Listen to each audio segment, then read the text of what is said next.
हलचल के बीच अखिलेश और राहुल क्या कर रहे हैं ये भी दिखाता हूं। मेरा पानी उतरता देख किनारे पर घर मत बना लेना, मैं समंदर हूं, लौट के जरूर आऊंगा। पत्थरों पे सर पटकने से क्या मिलता है? पत्थरों पे सर पटकने से क्या मिलता है? एक समंदर को बिलखने से भला क्या फायदा होगा? तो ये जो भी चल रहा हो, उधर योगी आदित्यनाथ बीजेपी के सिस्टम को, सरकार में क्या कमियां हैं नहीं है, ये सब देख के यूपी में मामला टाइट कर रहे हैं। यहां बीजेपी के दो नेता ही आपस में भिड़े पड़े। अच्छा, बीजेपी में ये सब चल रहा है, उधर उत्तर प्रदेश में दूसरी पार्टियों में भी हलचल है। चुनाव नतीजों के हिसाब से कांग्रेस और समाजवादी पार्टी अपनी रणनीति बना रही है। यूपी में समाजवादी पार्टी को इस बार धमाकेदार कामयाबी मिली।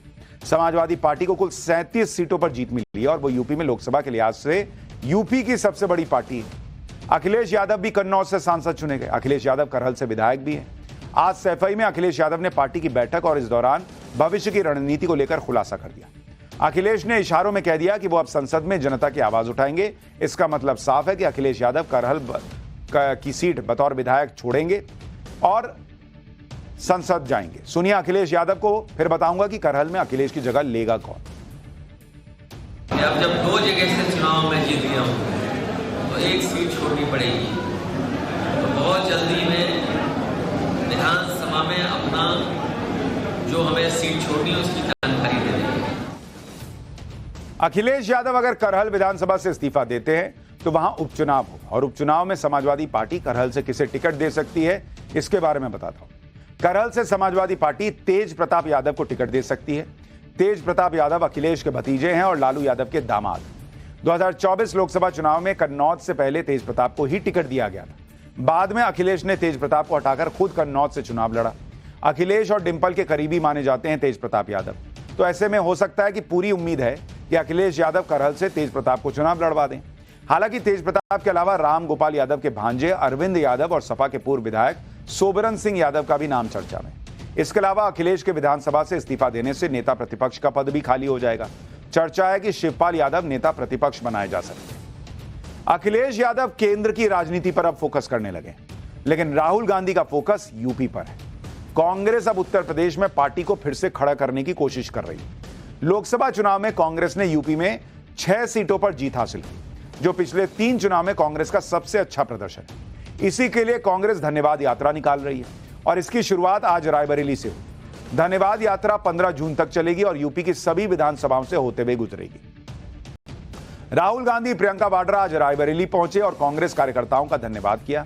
धन्यवाद के जरिए कांग्रेस उत्तर प्रदेश में खुद को खड़ा करने का प्रयास कर रही है। कांग्रेस की नजर अब 2027 के विधानसभा चुनाव पर है, लेकिन कांग्रेस के लिए राह आसान नहीं होने वाली। उत्तर प्रदेश कभी कांग्रेस का गढ़ हुआ करता था।